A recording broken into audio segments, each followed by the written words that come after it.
Então, boa noite a todos, sejam todos muito bem-vindos a mais essa reunião do nosso NetGCL, em parceria com o Espiritismo.net. Hoje, dia 8/7/2025, nós estamos ainda no resumo do estudo que nós fizemos ano passado da Carta aos Gálatas. Estudamos até o 4º capítulo, então estamos fazendo uma revisão desses 4 capítulos, para depois prosseguirmos o restante aí que não chegamos a ver, né, no 5º e o 6º capítulo. Então vamos lá. Estamos na segunda semana já, né, dessa revisão. Então, estamos ainda no 2º capítulo. Na verdade, o primeiro e o segundo, ele fala mais, assim, mais um cumprimento, lança qual é o motivo principal da carta, mas ele está falando mais, até o final do 2º capítulo, da história dele, do percurso que ele fez, até desde o doutor da lei, fariseu, perseguidor dos cristãos, até onde ele estava agora, como considerando-se um apóstolo do Cristo, né? Então, nesse 2º capítulo, ele ainda continua, que a gente começou a revisar semana passada, continua recordando, né, certos fatos aí da vida dele, da jornada dele, e aqui, por exemplo, é um dos momentos muito importantes, não só da jornada dele, mas da história do cristianismo nascente, né? Foi um momento, assim, muito importante que nós, como espíritas, ainda temos, eu vou usar a palavra, o privilégio de ter essas informações mais precisas, por conta do Paulo Estevam, né? Mas a notícia que a gente tem desse evento é só o que ele relata, assim, fora o espiritismo, né? É só o que ele relata nessa carta aqui, né? E que foi um momento, assim, muito, muito importante, né? Vamos falar sobre ele aqui. Então, vamos ler esse pedacinho aqui. Mas quando Cefas é Simão Pedro, né? Para quem não lembra. Mas quando Cefas veio a Antioquia, eu o enfrentei abertamente, porque ele se tornara digno de censura. Com efeito, antes de chegarem alguns vindos da parte de Tiago, ele comia com os gentios, mas quando chegaram, ele se subtraía e andava retraído, com medo dos circuncisos. Os outros judeus começaram também a fingir junto com ele, a tal ponto que até Barnabé se deixou levar pela sua hipocrisia.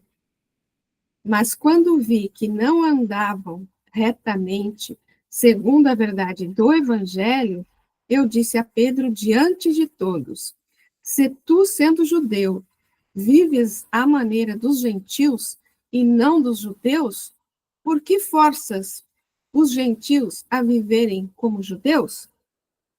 Então, rapidamente, né? É aquele momento dessa reunião aí fatídica aí, né? Que na verdade, assim, estavam lá em Antioquia, aí chegam alguns emissários, né, de Tiago, e a gente tem que lembrar que Tiago era aquele apóstolo, aquele discípulo, que era mais rígido com relação à questão de que ele acreditava que todos os gentios que se aproximassem do cristianismo, eles deveriam estar seguindo todas aquelas regras, todos aqueles cultos, todas as exigências exteriores, né, do judaísmo, essencialmente a circuncisão, né? E então, com certeza, esses emissários de Tiago chegam para falar com Paulo, desculpa, para falar com com Simão Pedro, né, com Cefas, sobre essa atitude que devia seguir essas questões aí, e Simão Pedro dá uma balançada e começa a mudar de atitude, né? Como ele fala que antes ele comia com os gentios, agora ele não estava chegando perto dos gentios, assim, com receio do que do que do que os mensageiros de Tiago haviam trazido para ele ali, né?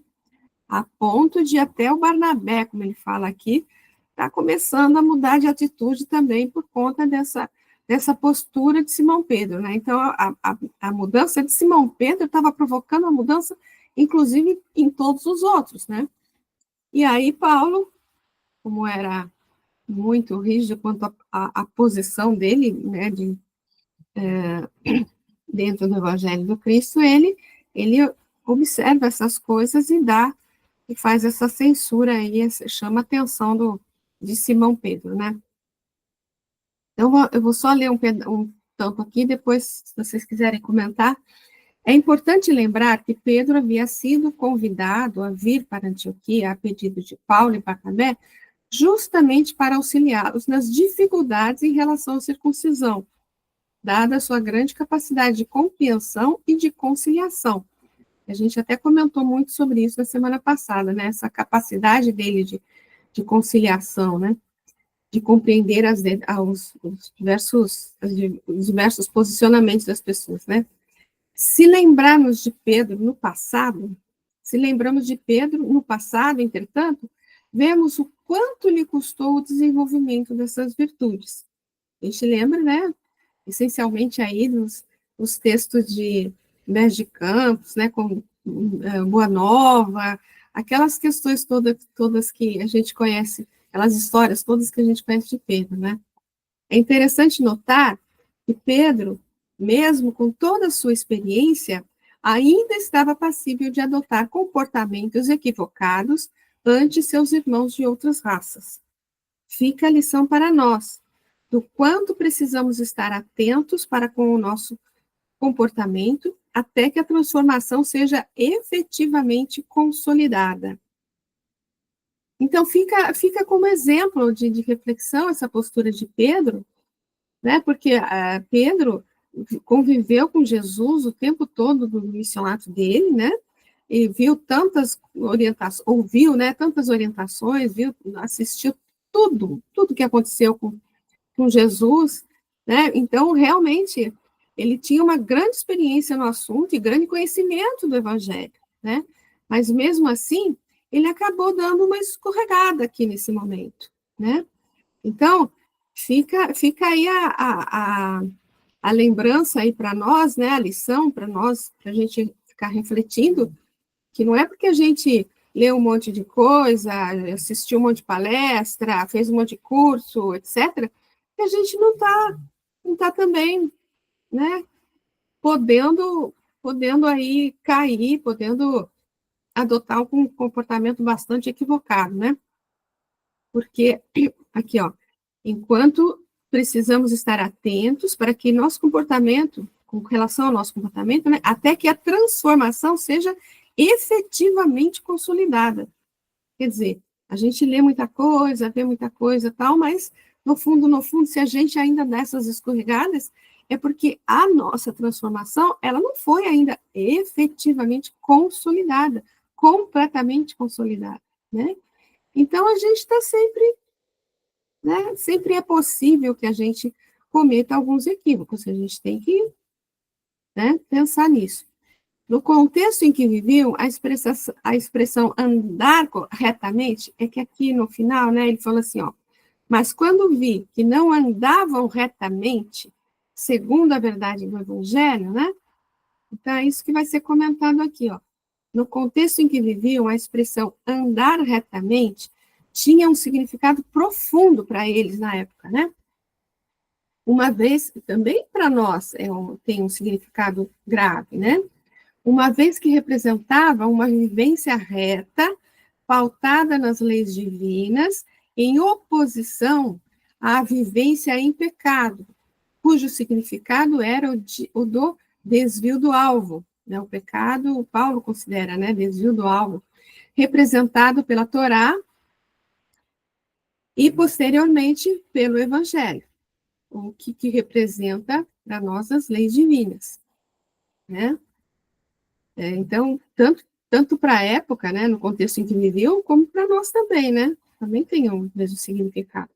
É importante relembrarmos aqui a concepção de Paulo a respeito do que significava ser judeu ou gentil, e de como isso estava relacionado principalmente a um grau de responsabilidade perante as leis divinas, e não a qualquer tipo de diferenciação exterior. Judeus, no caso, eram aqueles que, por conhecerem mais, tinham maior responsabilidade em relação aos gentios. E a gente traz para os dias de hoje isso aqui, né? Ó. Assim também hoje, aqueles que têm maior conhecimento, judeus entre aspas aqui, né? Porque a gente pode nos enquadrar aqui, ó. A gente que tem um pouco mais de conhecimento do evangelho, da doutrina, né?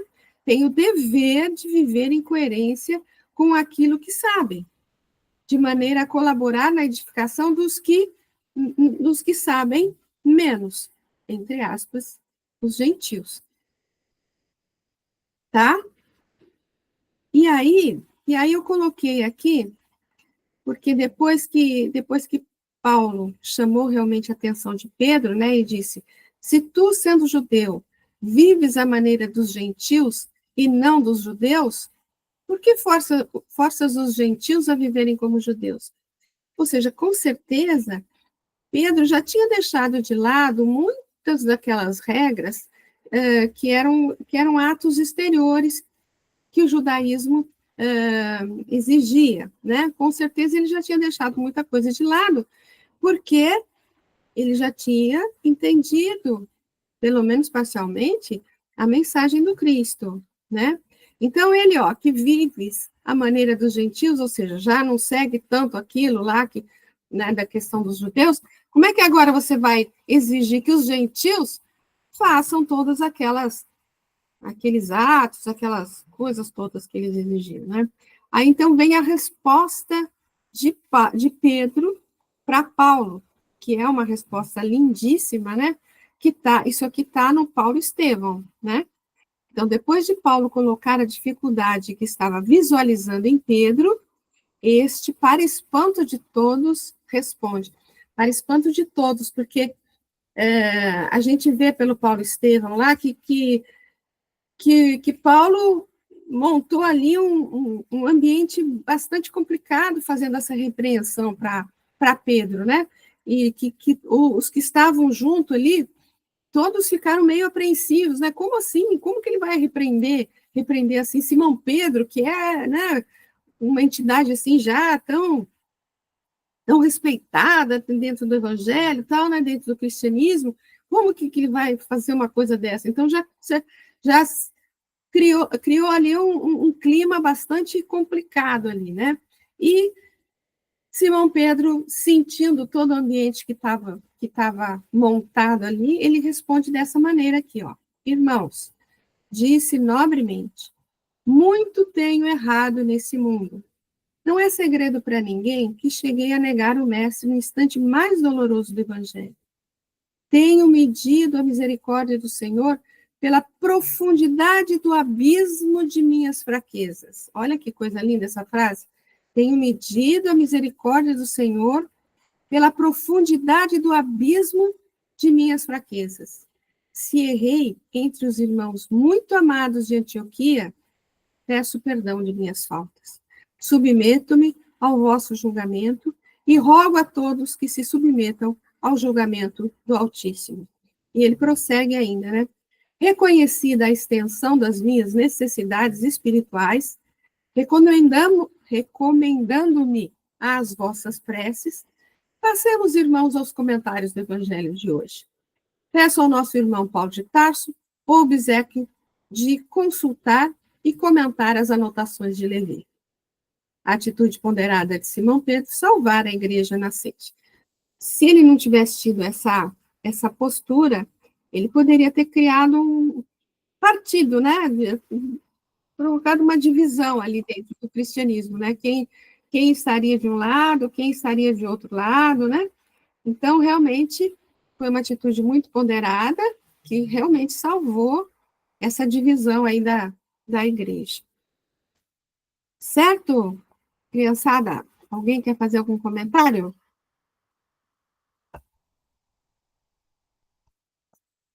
Não? Prosseguimos mais um pouquinho? Fala, Sueli. Uma coisinha rápida. É impressionante, né, como a gente acompanha, assim, né, mais ou menos a literatura sobre a vida de Pedro, a gente percebe, né, essa transformação tão profunda, né, esse entendimento dele e aí a gente vê agora, sim, ele é apóstolo, né, que antes ele era o discípulo, ele estava ali, aquele discípulo, né, teimoso, todas aquelas situações que a gente é bem parecido conosco. Mas aí, quando a gente vê um Pedro dessa forma aí, né, esse espírito, realmente, né, ele interiorizou o Evangelho, né, as lições de Jesus. É lindo demais essa passagem, muito lindo. Só isso. É lindo mesmo, Sueli. Lindo mesmo, muito, e muito importante, né? Muito importante, como exemplo para a gente, né, de autoanálise, né, de ver o que você realmente está fazendo, né? Mas prosseguindo mais um pouquinho aqui, o Evangelho de Paulo. Nós somos judeus de nascimento e não pecadores da gentilidade. Sabendo, entretanto, que o homem... Aqui ele começa a justificação, né, da, da, da proposta, né, da carta. Vai ficar mais forte no capítulo 3, mas aqui ele já começa a falar alguma coisa. Sabendo, entretanto, que o homem não se justifica pelas obras da lei, mas pela fé em Jesus Cristo, nós também cremos em Cristo Jesus para sermos justificados pela fé em Cristo, e não pelas obras da lei. Porque pelas obras da lei, ninguém será justificado. E se, procurando ser justificados em Cristo, nós também nos revelamos pecadores. Não seria então Cristo ministro do pecado? De modo algum. Se volto a edificar o que destruí, então sim, eu me demonstro transgressor. De fato, pela lei morri para a lei, a fim de viver para Deus. Fui crucificado junto com Cristo. Já não sou eu que vivo, mas é Cristo que vive em mim.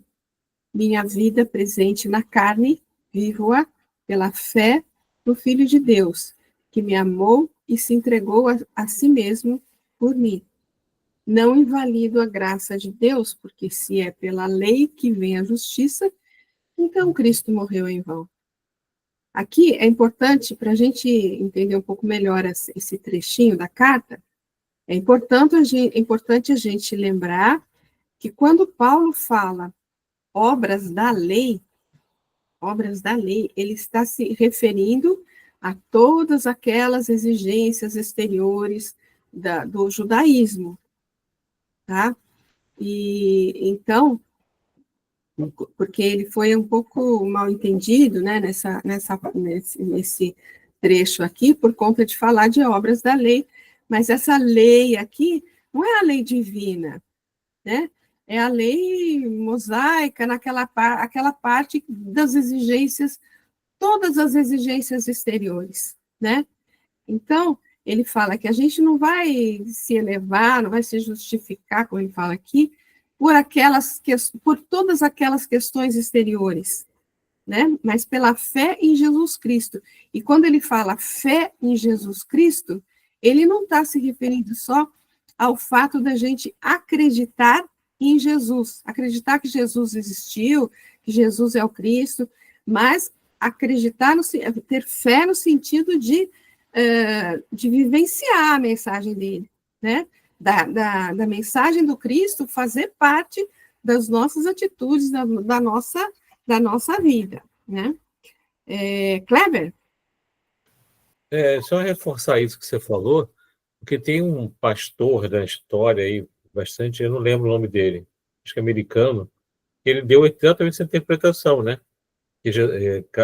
Paulo sempre explicou, deu a entender, que você tem que praticar, né? A fé sem obras é morta. E ele entendeu essa passagem de Paulo, né, que era obras da lei, quer dizer, ele não precisa fazer obras, só acreditar no Cristo. Cristo morreu por nós, aí construiu todo um racional que influencia várias correntes neopentecostais, não é isso? Eu não lembro o nome do pastor, é bem conhecido, ele influenciou muito essa interpretação aí. Eu não Não sei. é Lutero que fez a reforma protestante? Não, foi depois dele. Eu não sei de quem está falando, mas acho que é coisa mais recente, assim, né? Mais recente, eu vou pesquisar, mais recente, foi depois de Lutero. Na divisão, Lutero depois teve uma ramificação, teve várias, até Bíblias, né, que foram escritas, né? Bíblia segundo fulano, é um americano, eu vou procurar depois. Bom, seguindo aqui. Bom, não vamos comentar mais aqui, não, porque depois tá mais aqui, porque aqui eu voltei, então, no primeiro aqui, tá? Ó, nós somos judeus de nascimento, tal, esse 15 e 16 eu pus aqui, tá? Então, ó, nós somos judeus de nascimento e não pecadores da gentilidade. Sabemos, entretanto, que o homem não se justifica pelas obras da lei, mas pela fé em Jesus Cristo. Nós também cremos em Cristo Jesus para sermos justificados pela fé em Cristo e não pelas obras da lei, porque pelas obras da lei ninguém será justificado. Então, um comentário aqui, ó. O fato de já partirem de uma base de conhecimento espiritual mais consolidada apenas aumenta a responsabilidade dos judeus na busca por seu autoaperfeiçoamento. Os gentios, por sua vez, têm uma menor responsabilidade pelos seus pecados, entre aspas, né, desvios, perante as leis divinas, pela própria ausência dessa base. Então, eles são judeus de nascimento, então eles têm toda essa responsabilidade aumentada aí pela quantidade de conhecimento que já traziam, né? E os gentios ainda faltava um tanto de conhecimento para eles, né? Paulo, entretanto, reforça que o processo de autoaperfeiçoamento jamais se dará por meio das obras da lei, isto é, pelas práticas exteriores estabelecidas por uma boa parte da tradição judaica à época, como os meios de elevação e de comunhão com Deus. Mais do que uma legítima busca por Deus, essas obras da lei eram, na maioria das vezes, utilizadas como elementos de divisão ou separação do povo judeu em relação aos demais povos e como um instrumento para reforçar sua identidade como povo escolhido à parte dos demais. É interessante lembrar também que uma boa parte, né, como está aqui, ó, pelas práticas exteriores estabelecidas por uma boa parte da tradição judaica da época. É interessante lembrar que muitas dessas práticas exteriores, elas não estão, na verdade, elas não estão dentro da Torá escrita, estavam dentro da tradição oral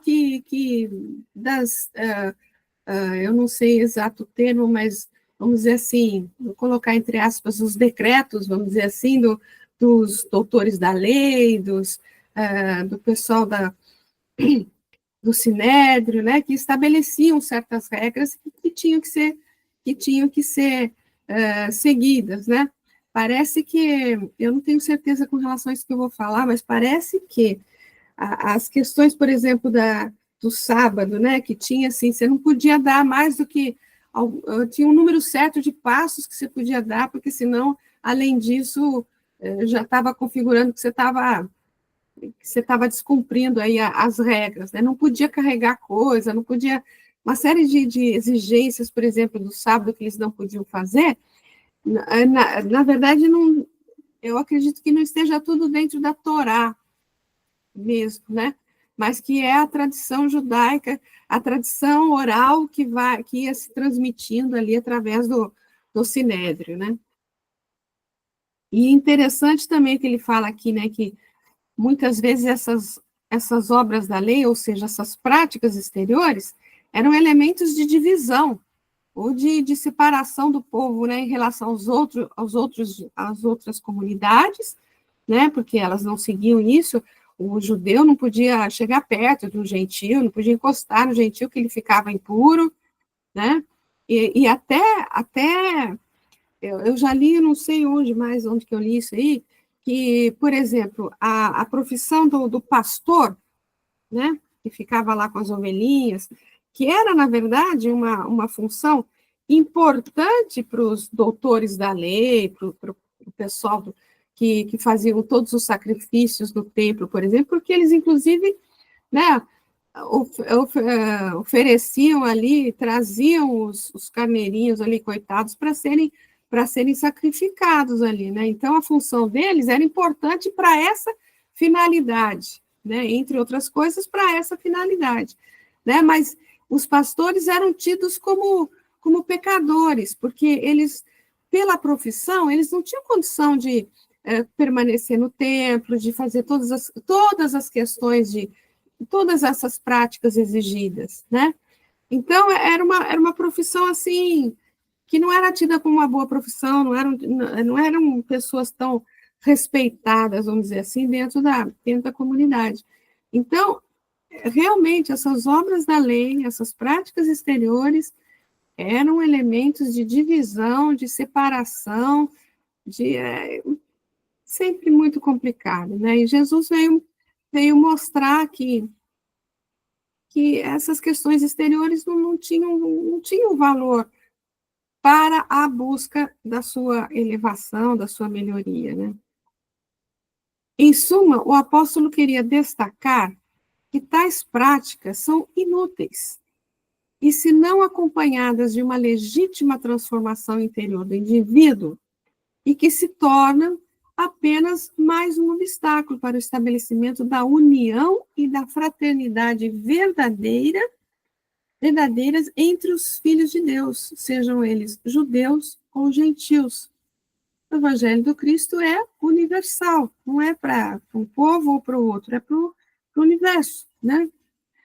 Para o apóstolo, o verdadeiro processo de aperfeiçoamento se dá por meio da fé em Cristo, naturalmente entendida não como o ato de simplesmente acreditar em Jesus, mas sim pelo testemunho de fidelidade à proposta de vida apresentada pelo Evangelho.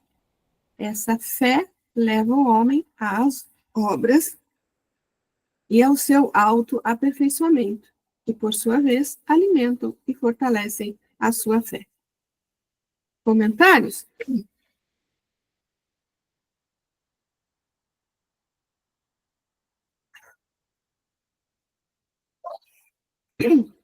Fala, querido. Essa é uma questão que divisor de águas, né? Todo esse diferencial, até hoje, eu tenho amigos judeus, eles até foram adaptando à modernidade. Por exemplo, tem uma época que eles não podem pegar nada que seja mecânico. Então, eles não podem subir no elevador, usar elevador. Além da comida, eles têm uma série de coisas que foram... Então, até hoje, alguém traz a tradição e adapta ao nosso tempo essa diferenciação, né? Como isso é forte, né? Essa divisão que realmente afasta o outro. E a gente sabe que hoje ainda fazemos isso de outra maneira, mas também fazemos. Não entender o outro, não respeitar a diferença. Nós temos enorme diferença até hoje, dificuldade de entender o diferente da gente, o que pensa diferente, o que sente diferente. Então é uma coisa muito forte. Ainda está presente em várias doutrinas. E a gente também, às vezes, tem pessoas que acham que nós somos espíritos, somos especiais, somos diferentes dos outros. E isso torna-se bastante sério, né? Afastando os outros também. os outros irmãos, né? É bem lembrado, né, Kleber? E tem um porém, realmente, né, o povo hebreu sempre foi muito fechado, e ainda é, né? Ainda é muito fechado. E com relação à comida, por exemplo, que você falou, que tem que ser comida kasher, sei lá, acho que é kasher que fala, né? Bom, mas o que eu queria falar é o seguinte, a gente, porque você falou da nossa parte, de quando a gente não entende, né, a não compreensão de outras pessoas que pensam diferente, que agem diferente, né, eu me lembro de uma fala, eu acho que foi do Afonso Chagas, não tenho certeza, mas foi durante um podcast lá com a Haroldo, a turma do Projeto Ser, lá, que foi comentado o seguinte, a pessoa, acho que foi o Afonso, não lembro bem quem foi, contou um caso, né, de uma pessoa, de uma amiga dele, uma pessoa que ele conhecia, né, e que era católica, e que tinha conhecido o espiritismo e estava frequentando, né, a casa espírita e tal, e que um dia, conversando com ele, ela falou que ela não conseguia na oração se elevar, sabe? Sentir aquela coisa que você realmente se conecta com alguma coisa, que estava como que uma coisa vazia para ela, né? E que ela falou que sentia falta, por exemplo, das músicas que eram cantadas na Igreja Católica, da velinha que ela acendia para fazer a oração, né? Então, disse que Afonso falou para ela, mas escuta, se você se sente melhor acendendo uma velinha para você fazer a sua oração, se você se sente melhor ouvindo uma música que era tocada na sua igreja, faça isso. Faça isso. E não tem, né? Não é por causa disso que, né? Eu acho que se a pessoa precisa, às vezes a pessoa precisa, por exemplo, da velinha acesa ali para fazer a oração dela, sei lá, né? Então, que a gente respeite que a pessoa ainda precisa daquilo, e tudo bem. E ela pode estar muito mais elevada do que não acende a velinha, não faz o Pai Nosso, não faz o sinal da cruz lá, não sei o quê, né? Entendeu? Então, é uma coisa assim que, porque como está escrito aqui, não, em suma, o apóstolo queria destacar que tais práticas são inúteis se não acompanhadas por uma legítima transformação interior do indivíduo.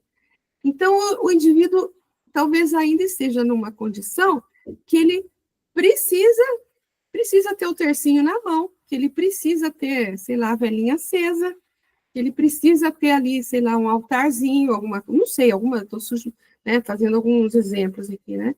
E que a gente tem que respeitar né, e não vai criticar, e não vai falar, isso daí é besteira, sei lá, tem que respeitar, né? Tem que respeitar. Não é isso? É isso que você quis dizer, Kleber? Exatamente, porque, na verdade, é por isso também que Kardec demorou tanto a admitir esse viés religioso da doutrina, né?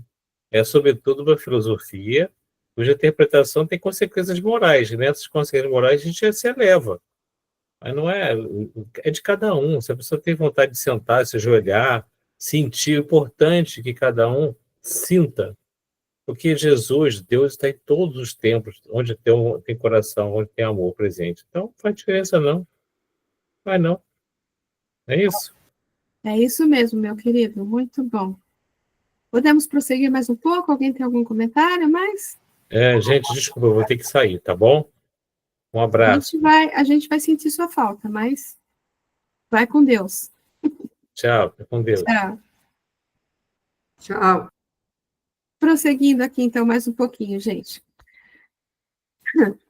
E se, procurando ser justificados em Cristo, nós também nos revelamos pecadores, não seria, então, Cristo ministro do pecado? De modo algum. Se volto a edificar o que destruí, então, sim, eu me demonstro transgressor. Quando ele está falando ali no 17, né? Se eu procuro ser justificado em Cristo, assim, ele está falando como se estivesse falando, acho que para a condição ali, para a posição do Pedro, né? Então, se ele acha que seguindo aquelas, deixando de fazer aquelas coisas exteriores, tal, ele está se sentindo como um pecador, então o Cristo seria o ministro do pecado? Então, de modo algum, né? De forma alguma, aquilo pode ser considerado como pecado, deixar de fazer aquelas questões todas, né? E no 18, se eu volto a edificar o que destruí, quer dizer, se eu destruir dentro de mim certas práticas que eu descobri que eram inadequadas, né? Que eu consegui destruir isso dentro de mim. Agora, se eu volto a edificar aquilo que eu tinha tirado, então sim, eu vou me considerar, eu estou demonstrando que eu sou um transgressor, então, da lei, né? Da lei divina, né? Bom, mesmo conhecendo a mensagem de Jesus, podemos cair, muitas vezes, dadas nossas imperfeições. O conhecimento nos ajuda a reconhecer nossos equívocos do passado. Importante é não abandonar o caminho de redenção ou manter-se estagnado, cultivando culpa ou lamentação. É preciso tornar a levantar, aprender com a queda e seguir em frente em direção ao Cristo. A reincidência de erros já identificados se torna, então, um delito de maior gravidade, porque feito com consciência, com consciência de causa, né? Que é o que está aqui no 18. Tá? Tudo bem?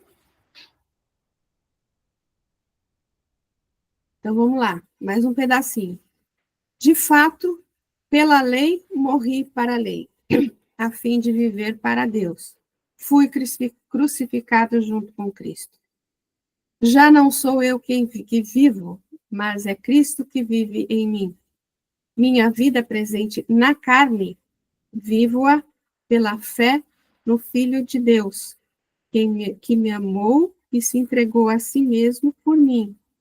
Não invalido a graça de Deus, porque se é pela lei que vem a justiça, então Cristo morreu em vão? Então vamos lá. Aqui eu peguei um pedacinho desse comentarista bíblico aqui, o Bacon, não sei exatamente como pronuncia. Essa nova vida em Deus, livre dos obstáculos da lei, foi possibilitada somente porque Paulo fora crucificado com Cristo. E que é isso, né? Esse é um dos conceitos teológicos paulinos mais importantes. Quando o homem entra em Cristo, ele entra na sua morte, ele morre com o Cristo. É a morte do homem velho para nascer o homem novo, né? Que fala Paulo. O poder do pecado é interrompido na vida do homem, porque ele morreu para o pecado com Cristo. De significação particular para esse contexto é o fato de que a morte com Cristo é o único meio de os escravizados pela lei terem a liberdade. Essa carta é muito conhecida como Carta da Liberdade, né? Então, é liberdade no sentido de nos libertarmos dessas exigências exteriores que o judaísmo fazia para as pessoas, né? Para nós, né? Provavelmente estávamos lá, nos libertarmos dessas questões exteriores, esses cultos, essas práticas todas exteriores, né? Para a gente se libertar disso e se libertar também do nosso egoísmo, do nosso orgulho, né? Da vaidade, etc. Vamos lá. O crente, porém, não fica morto, porque ele fala que morreu com Cristo ali, né? O crente, porém, não fica morto, obviamente, né? É vivo. E vivo, mas não mais eu, mas Cristo vive em mim.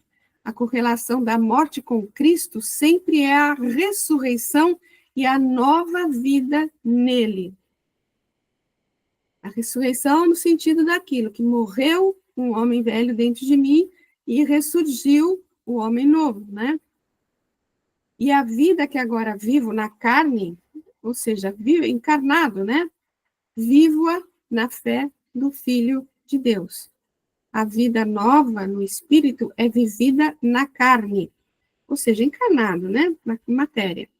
Que aqui significa nesse corpo terreno, com todas as suas limitações, fraquezas e tentações.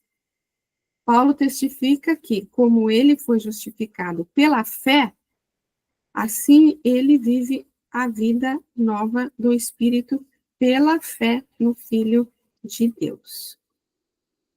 Comentários, pessoal?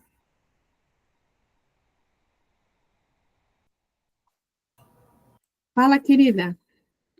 A gente percebe claramente, né? Peraí, vou botar o fone de ouvido aqui. A gente percebe a questão da coerência, né? Está muito forte nessa carta, né? Porque o tempo todo, né? Paulo ele chama atenção para isso, para a vivência, né? Para a vivência. Você teve conhecimento, né? Então você tem que procurar trabalhar, ou seja, ele vai mostrando aí que o ego, né, que é o ego, eu, o personalismo, ele vai diminuindo para que aquela personalidade em Cristo, né, aquele novo homem, ele possa surgir. E aí ele só pode realmente encontrar morada, né, no coração do homem quando o homem diminui esse orgulho, né, a vaidade, né, o personalismo, né, de querer ter sempre a verdade, né, com ele, né, não admitir que os outros também o compreendam. Então, é um processo muito intenso, né? Eu fico imaginando esse espírito. Acho que ele já estava preparado, né, Valdete, para já dar esses passos aí tão decisivos aí. Realmente a gente fica querendo chegar um pouquinho, né, dar uns passinhos nossos aí. E é difícil, mas eu acredito que é a constância, né? A gente não pode deixar de mesmo percebendo que a gente caiu ali no erro, que a gente realmente tem os momentos da queda, mas a gente não deve ficar no chão, a gente deve levantar e prosseguir, porque acredito que esse esforço constante, né, e esse desejo realmente de se melhorar, ele vai também abrindo caminhos para a gente poder também seguir adiante. Mas é preciso querer com muita vontade. Como diz o Leon Denis, né, para frente e avante, né, para o alto, a gente não pode desistir, não é isso?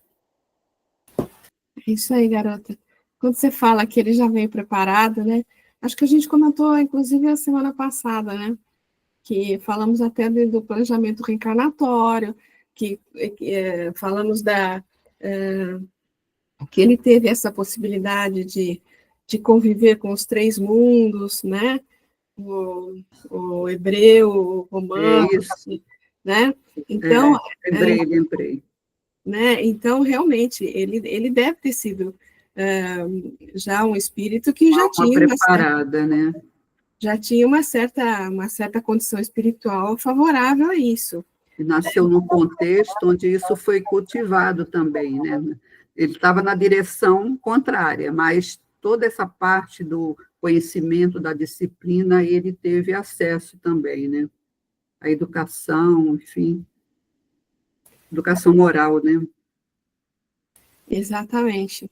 Então, e mais uma coisa que a gente comentou, né, na semana passada, que com relação ainda nessa toada aí do planejamento reencarnatório, né, que a gente podia considerar até que aquele momento que Jesus aparece para ele, até como um momento assim de dar uma chacoalhada nele para ele recordar, vamos dizer assim, como foi o planejamento, quais eram as responsabilidades reais dele, né? Então, achei interessante essa abordagem também, não lembro quem falou isso, mas Acho bastante interessante. Zezé?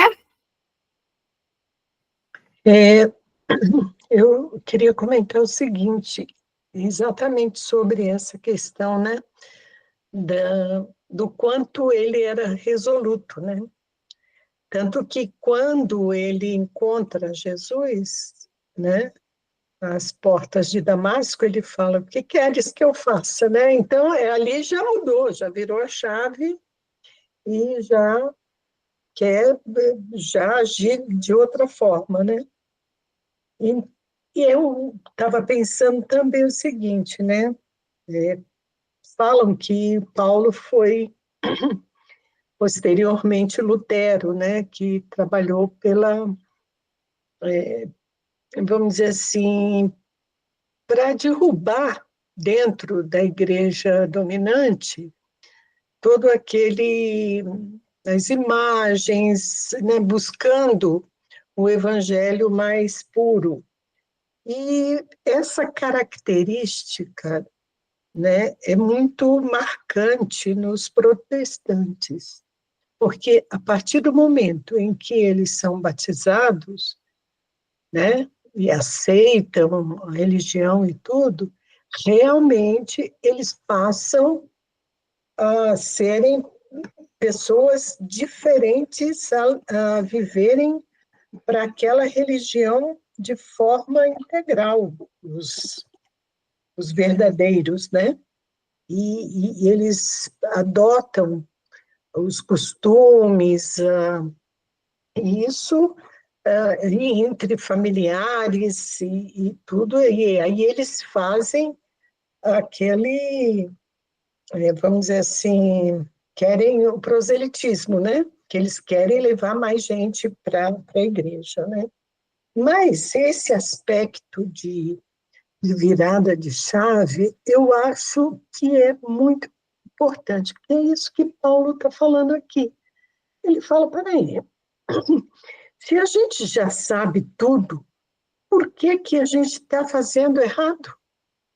Se Jesus fez diferente e ensinou diferente, por que que nós estamos fazendo errado? Não tem como, porque ele absorve tanto, né, os ensinamentos de Jesus, para ele não tem cabimento esse tipo de atitude, faz parte da personalidade de Paulo, né? E ele briga por isso, vamos dizer assim, no bom sentido, né? Porque é nisso que ele acredita, e ele luta até o fim, né? Sempre ao lado dos gentios e buscando implantar esse evangelho que Jesus ensinou, né? É claro que sob inspiração de Estevão e tudo mais, mas ele foi fiel daquele momento em que ele encontrou Jesus, ele se transformou realmente e foi fiel a isso até o fim, por causa desse temperamento resoluto que ele tinha. E ele leva isso para essa divisão da igreja, vamos dizer assim. Claro que a gente pode ponderar mil coisas aí, em termos comportamentais e tudo mais, mas ele leva essa característica para esse segmento do cristianismo que a gente vê até hoje, né?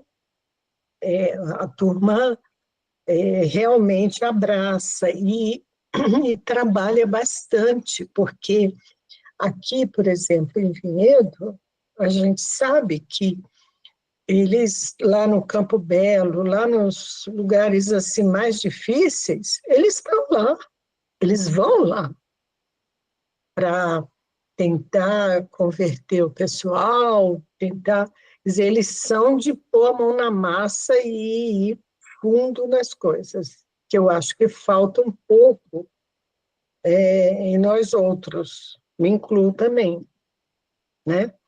Porque a gente fica ponderando isso, aquilo outro, enquanto eles fazem. Embora o espírita seja conhecido como muito ativo, né? Mas ainda falta muito para a gente essa determinação e essa virada de chave com segurança, né? Me veio isso aqui na cabeça, e eu acho que Paulo vai por aí. Muito bom, minha Flor, muito bom mesmo. Também concordo. Assino embaixo. Assino embaixo. Seguimos mais um pouquinho? Olha, encerramos o capítulo 2, pessoal. Começamos aqui agora o capítulo 3, que aí que ele começa mais firmemente com a argumentação doutrinal dele, né? Aqui que ele começa a justificar realmente o posicionamento dele, né? Então, vamos lá, ó. Ó Gálatas insensatos, quem vos fascinou a vós, ante cujos olhos foram delineados os traços de Jesus Cristo crucificado? Só isto quero saber de vós. Foi pelas obras da lei que recebeste o Espírito ou pela adesão à fé?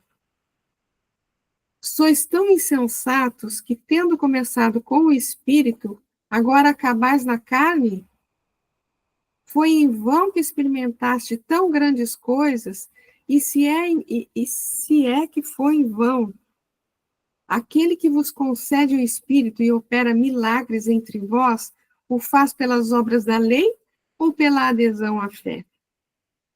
Então, voltando aqui, né, ao comecinho ali, ó Gálatas insensatos, quem vos fascinou a vós, ante cujos olhos foram delineados os traços de Jesus Cristo crucificado? Então, ele já tinha estado com os Gálatas, né, por um tempo até grande, que lembra que a gente comentou, ele ficou lá porque bastante tempo que ele estava adoentado, aí os próprios Gálatas que cuidaram muito dele, né? Ele acabou ficando bastante tempo lá, mas mesmo adoentado, ele passava a mensagem do Cristo, né?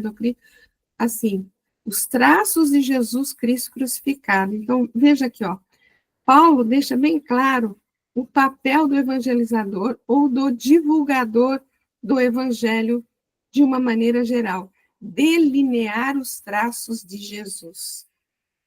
Em verdade, todos nos encontramos ainda na condição de aprendizes, sem possibilidade de nos alçarmos à condição de guias ou modelos a serem seguidos. Mas aqui vem uma questão muito importante, porque ele fala assim, delinear os traços de Jesus Cristo crucificado, né? Então, vamos ver um pouco essa questão aí. O apóstolo, no entanto, ressalta que é importante falarmos não apenas do Cristo Consolador, mas também do Cristo crucificado. Pois a mensagem do sacrifício pessoal é fundamental para encontrarmos o verdadeiro caminho de iluminação espiritual e a plenitude interior daí decorrente. Ouvir sobre o Cristo Consolador nos traz, em geral, um grande conforto espiritual, porém frequentemente superficial e efêmero, quando não acompanhado por uma transformação efetiva. Por outro lado, ouvir sobre o Cristo crucificado pode ser incômodo a princípio, mas é o único caminho para a real libertação de nossos sofrimentos e para alcançarmos o verdadeiro conforto espiritual profundo e duradouro. É importante isso aqui, né? Um pouco bem denso, mas é importante, porque, como ele fala no segundo aqui, ouvir sobre o Cristo Consolador é maravilhoso, né? Traz um grande conforto espiritual. Mas se a gente só parar nessa questão de ouvir e ficar ali delirando sobre aquilo, não é nada, né? Porque o importante, o que é? O importante é a nossa postura diante de todo desse Cristo Consolador. É a nossa postura de busca, né? De uma transformação, de uma mudança ali, de uma transformação efetiva, como fala aqui, né? Então, falar do sacrifício, de renúncia, de resignação, tal, realmente pode ser bastante incômodo. Mas depois de melhor entendido, a gente vai ver que realmente para alcançar a verdadeira transformação, a gente vai ter que abrir mão de certas coisas, vai ter que renunciar a certas coisas, né? Então, falar só sobre o Cristo Consolador é muito gostoso, muito bom, conforto espiritual, como diz aqui. Mas nós não podemos parar aí, né? A gente tem que prosseguir. Alguém quer comentar alguma coisa? Eu lembrei, Paulo, É, eu lembrei até do bate-papo, do Papo do NEP com a Michele, que a gente espera em Cristo, né? Mas Cristo também espera por nós, né? Então, a gente está sempre assim, querendo, né? Mas a gente não faz esse movimento sabendo que ele também conta conosco nesse trabalho, né? De iluminação. E foi o próprio Jesus que falou, né? No mundo tereis aflições, mas tende bom ânimo, né? Eu venci o mundo. Então, é para a gente mesmo, a gente tem que aí arregaçar as mangas, e não é porque você está nesse caminho que você vai ficar livre dos problemas, das aflições, não, pelo contrário, né? Pelo contrário, isso vai te dar força, coragem, entendimento para você, né, prosseguir. E eu acho que é por aí mesmo, a gente tem que pensar muito nesse aspecto, né, que não foi nada fácil. E a gente até lembrando agora dos homens, os estoicos, né, eles não tiveram vida fácil, né? Se a gente for pensar aqui na escala espírita, aqui nos nossos, Leon Denis, a gente vai ver que foi, né, uma vida de dificuldade, o próprio Kardec também, que enfrentou também, né, lá na infância, tal, fugindo lá da guerra, enfim. E a vida desses grandes, né, Chico, Valdo, não são assim um mar de rosas, né? Eles estão aí, mas venceram o mundo, venceram a si mesmo. É isso. realmente, que nós temos exemplos maravilhosos, né, para a gente seguir. Fácil? Não é fácil, lógico que não é fácil, né? Por isso que estamos numa jornada, né? Uma jornada que a gente vai construindo aos poucos, não podemos desanimar. Eu não sei quem foi que falou aí, caiu, levanta, vamos em frente, e é isso, né? Vamos em frente. Só isso quero saber de vós. Foi pelas obras da lei que recebeste o Espírito ou pela adesão à fé? É quase que evidente, né? O que traz espiritualidade ao ser humano? Seriam os rituais ou a adesão sincera a uma proposta de transformação íntima? No fundo, é essa a pergunta do apóstolo, né? É um convite também para a nossa reflexão, né? Como tem sido a nossa experiência religiosa, puramente ritualística ou eminentemente transformadora. Frequentamos a casa espírita, ouvimos aí, fazemos cursos, fazemos reflexões, tal, mas e daí, né? A gente continua sendo o que foi há 2, 3 anos atrás, ou alguma coisa já mudou, né? Eu me lembro de um comentário que eu ouvi do Arthur há um tempo atrás, né? Acho que eu já até comentei aqui, não sei, mas eu lembro que ele falou assim: quando a gente encontra um amigo, uma pessoa que faz tempo que a gente não vê, faz anos que a gente não vê, assim, né? A pior coisa que a gente pode ouvir dessa pessoa que a gente não vê há muitos anos, né? É a pessoa virar para a gente e falar assim: nossa, você não mudou nada. Quer dizer, passou todo esse tempo e você continua a mesma pessoa, né? Ou seja, não evoluiu nem um pouquinho. É lógico que a intenção da pessoa não é falar em evolução, falar fisicamente, mas se você trouxer para o espiritual, né? Fica complicado. E, nossa, você não mudou nada. Vamos lá. Sois tão insensatos que, tendo começado com o espírito, agora acabais na carne. A carne representando as questões materiais, né, espirituais. Sua experiência inicial com o evangelho foi mais voltada para os aspectos espirituais da mensagem do Cristo, que é o que realmente importa, e destituída dos aspectos ritualísticos, tão marcantes para os judeus convertidos. Agora, por insensatez, tomaram um caminho contrário. A predominância do espírito sobre a matéria, que é carne, né? Corpo físico e tudo vinculado à matéria, né? Ou do que é espiritual sobre o que é material. Então, a predominância do espírito sobre a matéria ou é espiritual sobre o que é material? É sempre um sinal de progresso. No fundo, o que o apóstolo quer nos lembrar é que a matéria é o meio de progresso do espírito e não o fim. O nosso próprio corpo físico, né? É um instrumento que nós recebemos, né, do Pai, para que a gente tivesse aqui buscando a nossa melhoria, né? Então, o próprio corpo é um instrumento que nos foi concedido para o nosso aprimoramento. E não só o corpo, mas você pode considerar toda a condição material que você tem à sua volta. São instrumentos instrumentos didáticos, vamos dizer assim, para que você possa bem utilizá-los e buscar o seu aprimoramento. Isso me lembra quando a gente estudou a parábola do administrador infiel, mordomo infiel. Lembra? Porque somos todos administradores, nada que está aqui em volta de mim é meu, né? É material didático que Deus me concedeu de empréstimo, para que eu pudesse bem administrar, não só as questões materiais, mas a minha família, os meus amigos, o meu trabalho, os meus vizinhos, né? Tudo que está à nossa volta, somos administradores, ou seja,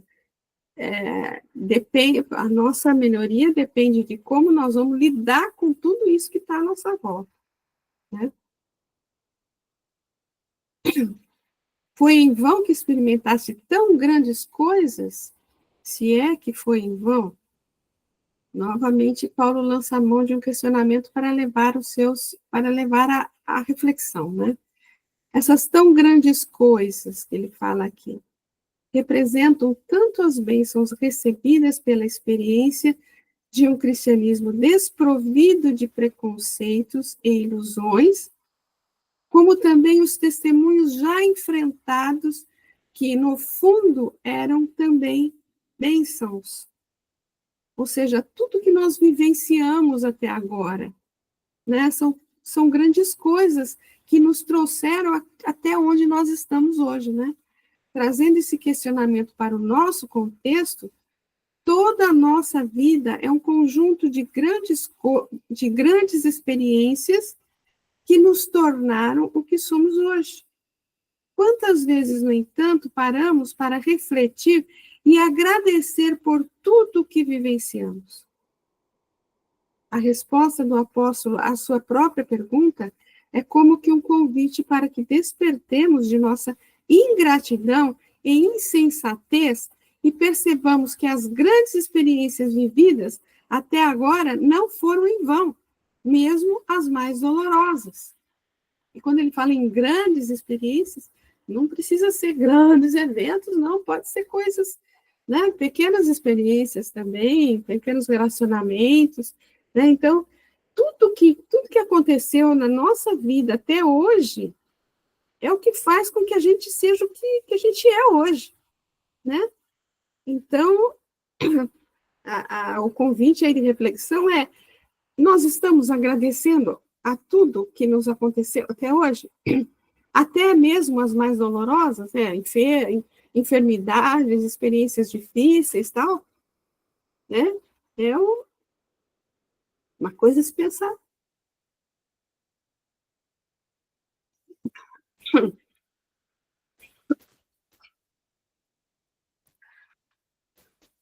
aquele que vos concede o Espírito e opera milagres entre vós, o faz pelas obras da lei ou pela adesão à fé?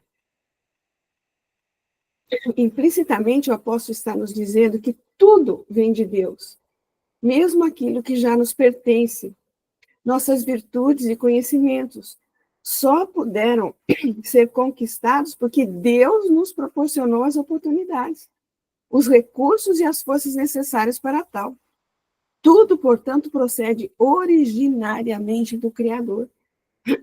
Por isso, é Ele a causa primária de todas as coisas.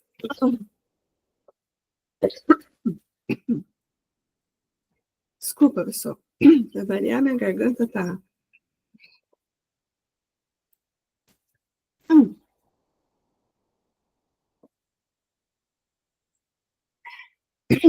Tudo bem?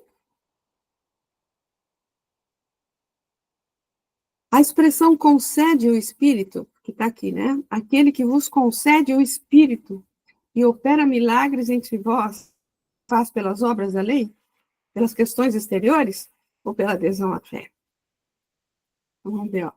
A expressão concede o Espírito nos leva à reflexão de que a obra evolutiva do ser é, na verdade, uma obra conjunta da criatura e do Criador. Ambos devem tomar parte ativa nesse processo, pois, caso contrário, ele não seria possível. Se não nos atentamos para isso, podemos incorrer em dois extremos prejudiciais. Uma postura de autossuficiência que nos afasta da comunhão com Deus, da fé, da providência divina e de seu papel essencial em nossa evolução, ou uma postura de expectativa inoperante, aguardando que Deus faça por nós a parte que nos toca exclusivamente na obra de autoaperfeiçoamento. A parte de Deus é sempre feita, cabe-nos fazer a nossa. Isso é mais do que evidente para nós, né? Interessante a gente pensar que a nossa edificação é uma obra conjunta da criatura e do Criador. Ele faz a parte dele sempre. Ele faz tudo o que nos é necessário para que a gente possa evoluir. Cabe a cada um de nós fazer o seu papel também e buscar.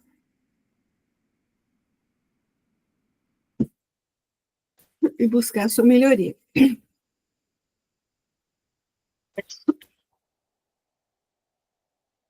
Foi assim que Abraão creu em Deus, e isso lhe foi levado. Deixa eu pegar uma pastilha aqui.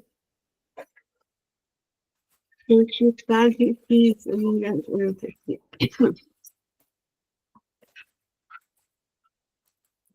Já deixo até a pastilha aqui do lado.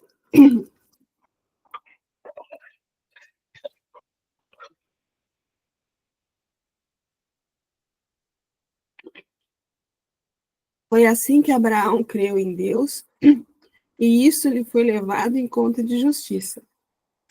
Sabei, portanto, que os que são pela fé são filhos de Abraão. Então, ele vai lembrar aqui, né, que Abraão é considerado como um justo, né?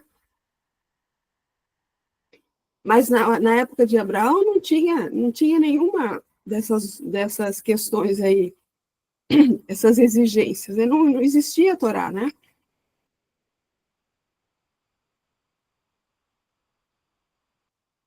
O apóstolo sabiamente recorre a Abraão, uma das figuras mais importantes do judaísmo, como exemplo de fé em um tempo no qual sequer existia a lei. Porque a lei que eles seguem, veio com Moisés, muito tempo depois, né? E muito menos os preceitos formais e ritualísticos criados posteriormente pelos seus intérpretes. Com isso, desejava demonstrar que a fé e a relação com Deus não estão essencialmente atrelados a qualquer formalismo religioso, mas sim ao cumprimento da vontade divina.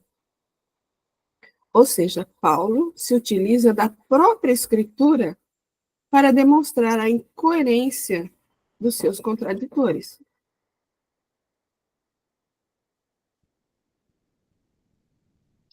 É importante notar que Abraão não só creu, mas também agiu, obedeceu ao chamado divino e realizou a sua vontade.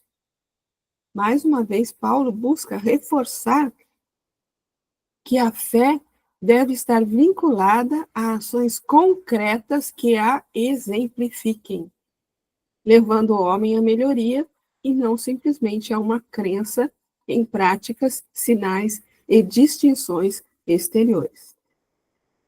Paulo usa exemplos que condizem com a condição de entendimento dos Gálatas. Eles não eram judeus, mas conheciam a história do povo hebreu. Além disso, Paulo sabia que a carta seria lida também por cristãos judaizantes que combatiam sua posição. Então, ele cita Gênesis. Abraão creu no Senhor e lhe foi tido em conta de justiça.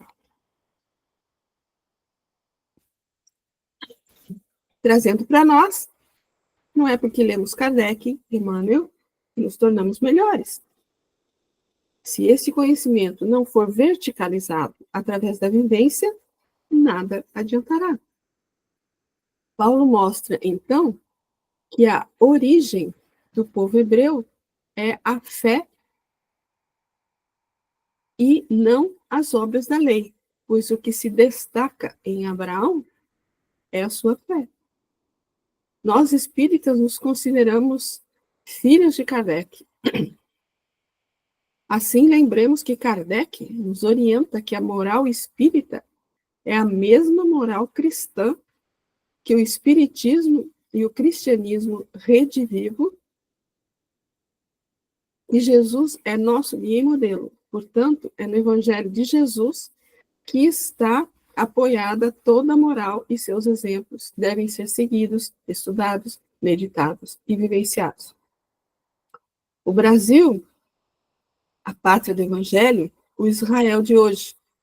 Fizemos isso não pensando em privilégios, mas como compromisso, responsabilidade. Nosso dever é para com os filhos de Deus, isto é, para com toda a humanidade. Essa questão de Brasil, pátria do Evangelho, né, coração do mundo, pátria do Evangelho, às vezes, para alguns aí, pode soar da mesma forma que soava para os hebreus como povo escolhido por Deus. Pode soar da mesma forma, né? Então, a gente tem que ter essa noção daí de que essa questão de pátria do Evangelho, coração do mundo, está longe de ser um privilégio, né? Está longe de ser, assim, uma bênção, um privilégio, realmente, um privilégio, né? Mas, como está aí, né? Mas um grande compromisso, uma grande responsabilidade. Porque país nenhum da Terra teve a possibilidade de receber tantos benfeitores, né, que nos auxiliaram no entendimento do Evangelho e da doutrina, como nós recebemos. Né? Tem Chico, tem Bezerra, tem Ivone, tem o Jerônimo Mendonça, enfim, tem um monte que a gente recebeu, Caibachuto, né? São muitos, né, que nos auxiliam muito. É o maior país espírita, né? É o país onde tem mais número de espíritas, é o país onde tem mais número de cristãos. Então, isso cria uma responsabilidade muito, muito, muito grande, né? Diante da humanidade. É aquele posicionamento que eu acho interessante, o posicionamento que o Elahá coloca, né, com relação a isso. Que a gente está aqui como se estivéssemos numa escola especializada, né, numa universidade sobre essa questão, né? E E se ele fala, se nós somos o coração do mundo, o coração do corpo, o coração, ele envia o sangue para todo o corpo, né?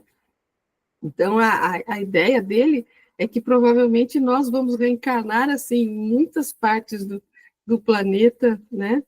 Não para levar o espiritismo, mas para levar a moral cristã, que nós estamos aprendendo aqui, né? Não é questão de espiritismo. Kardec fala, né? Kardec não, Leon Denis. O espiritismo não vai ser a religião do futuro, mas vai ser o futuro das religiões, né?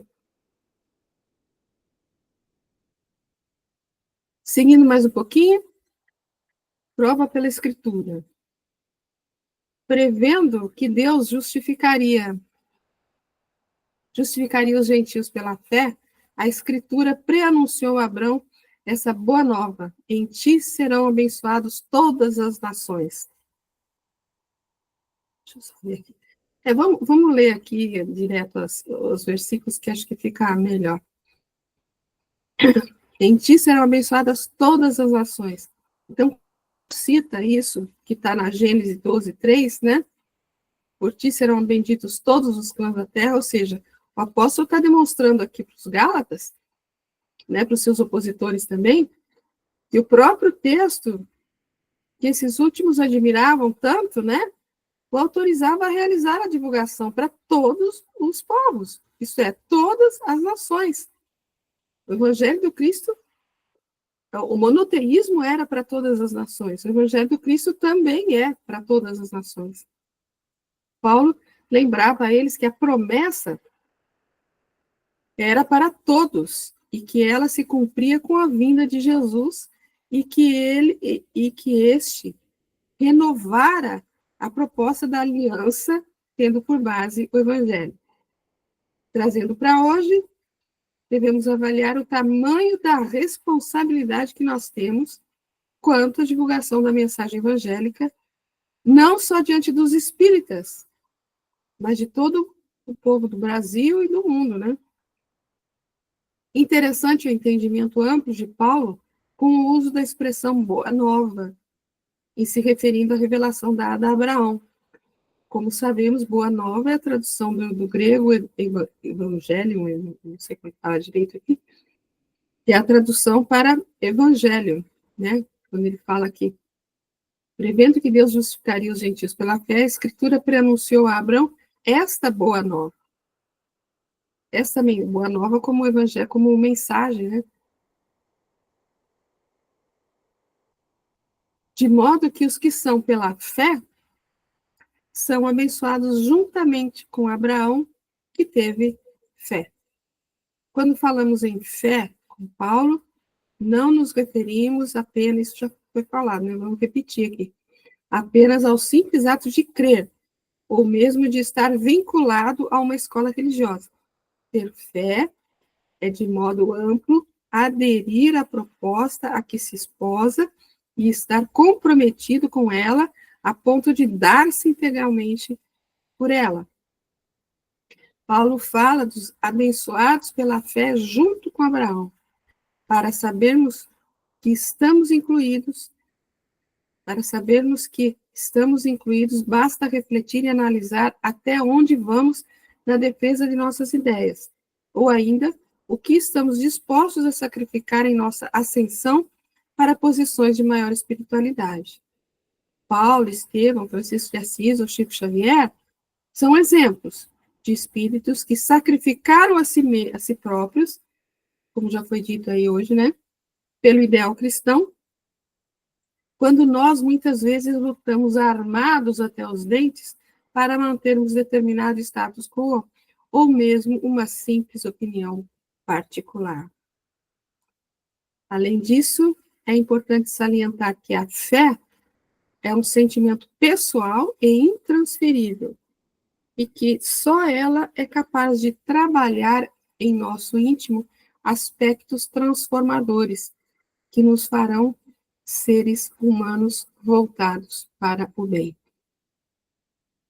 Se a lei é a disciplina que antecede a espontaneidade, a fé é coroamento da liberdade natural de obedecer aos desígnios superiores.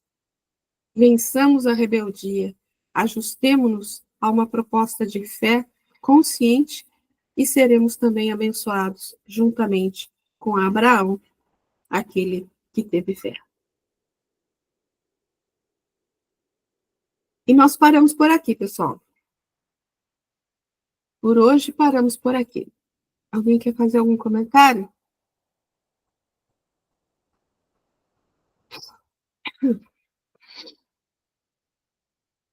Não?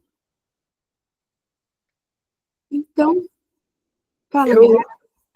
queria sim, porque é impressionante a lucidez de Paulo, né? Como que ele penetrou fundo nos ensinamentos de Jesus e tinha uma interpretação assim muito, ele era muito inspirado mesmo, né? Porque as colocações que ele faz, né, que trazem, são totalmente para os dias de hoje, né? Os dias de hoje completamente coerentes, né? Bem coerentes. Não tem É, nada aqui. é impressionante isso. É É, isso. É só para dizer que Paulo era demais. É, né? Paulo era demais. E a gente precisa estudar Paulo, né? Precisa estudar. Fez Bom, muita diferença, né?